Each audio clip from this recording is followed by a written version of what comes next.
wrestled for control of this influential Victorian secret society.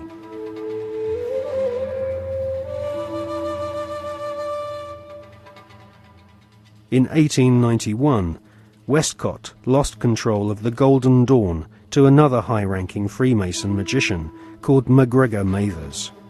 Together with the poet W.B. Yeats, they devised new magical rituals and initiated the senior members of Britain's aristocracy.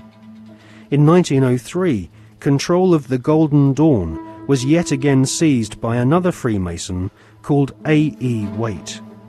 The rituals of the Golden Dawn were similar to ancient witchcraft. At the Old Bailey in 1901, two Golden Dawn associates, Mr. and Mrs. Horos, were tried for rape. They had used the Golden Dawn initiation ceremony to beguile their teenage victims.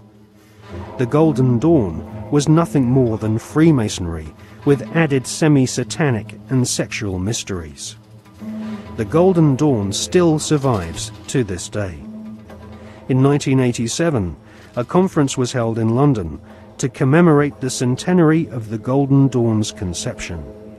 The conference was organised by the Hermetic Research Trust, whose trustees include the Marquis of Northampton, who is a prominent Royal Arch Freemason. Satanists do not take part in certain rituals with certain sounds in certain places and certain colours and certain, verbal statements. They don't do it because, oh, that'd be nice, let's say that, and then shall we have a bit of red, or what do you think? No. It's done because everything in this reality is vibration. Consciousness in this reality is vibration. Everything is a vibrational field. This is how astrology works.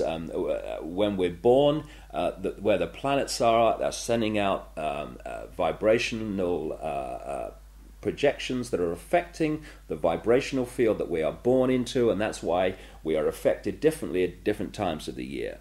Therefore, they understand this, and they're manipulating these vibrational fields all the time to manipulate us.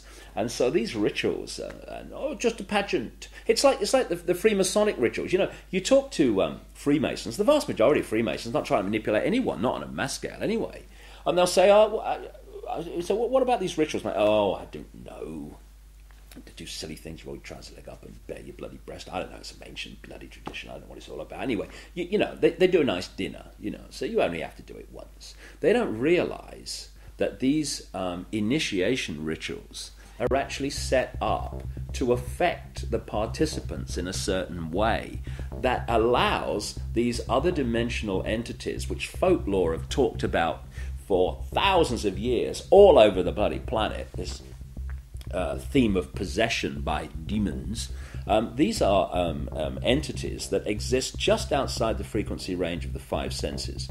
Because, again, because of the suppression of basic knowledge of who we are and the nature of life, we become child's play to manipulate. For instance, people look through their eyes and they think they're seeing everything in the space they're looking at. No, they're seeing a fraction of it. They're seeing a tiny frequency range that the five senses can access. Just like if you tune to radio 1, you get radio 1. You don't get radio 2, you get radio 1.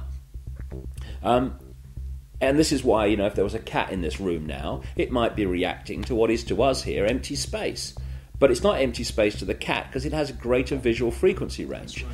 Now, just outside the frequency range of the five senses are entities that are manipulating this five sense reality through these particular bloodlines. And one of the key places where this possession takes place is during these satanic rituals and gatherings, when the vibrational environment is created by the ritual that allows this takeover of the mental and emotional processes of these people to take place. And this is why you'll meet so many people who've known famous politicians and staff when they started in politics or before they came into politics. And they'll say, mate, that guy ain't the bloke that I knew. Well, mentally and emotionally, That's literally true in a lot of cases because of this possession that takes place. And people think it's kind of far-fetched and it's maddening. That may happen in Babylon, but not now. Well, please. That very thought is the greatest defense mechanism this grotesque conspiracy has to protect it.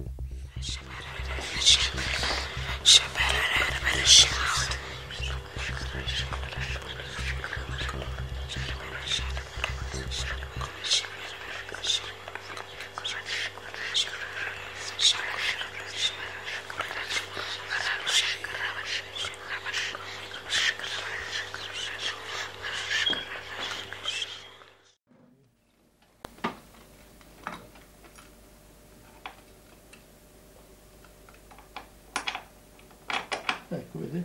Questo è agganciato qui, no? L'altro si aggancia di là, quindi questo dentro, no? Poi io leggo le mani qui, leggo i piedi qui al... Si può vedere questi?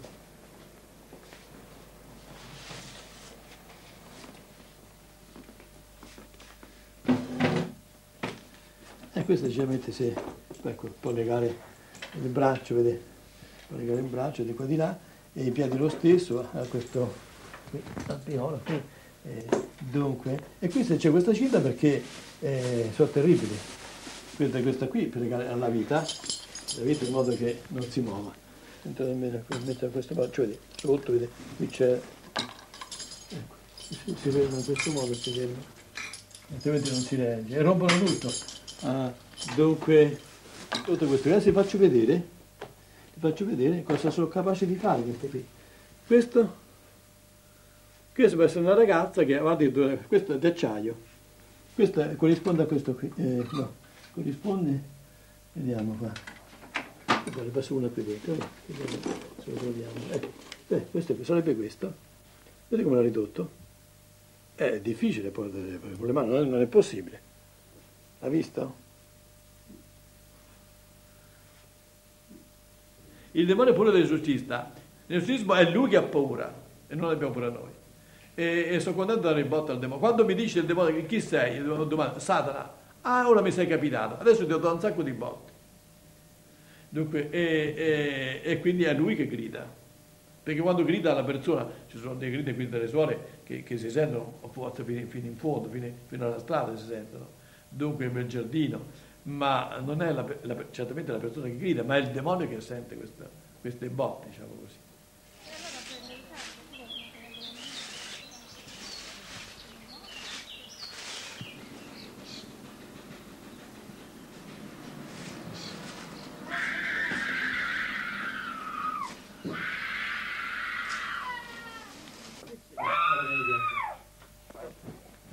Martina and her parents have been coming to see Padre Alfredo regularly for the past 6 months. The family has turned to the exorcist in an attempt to solve problems which have troubled their daughter since she was 8 years old.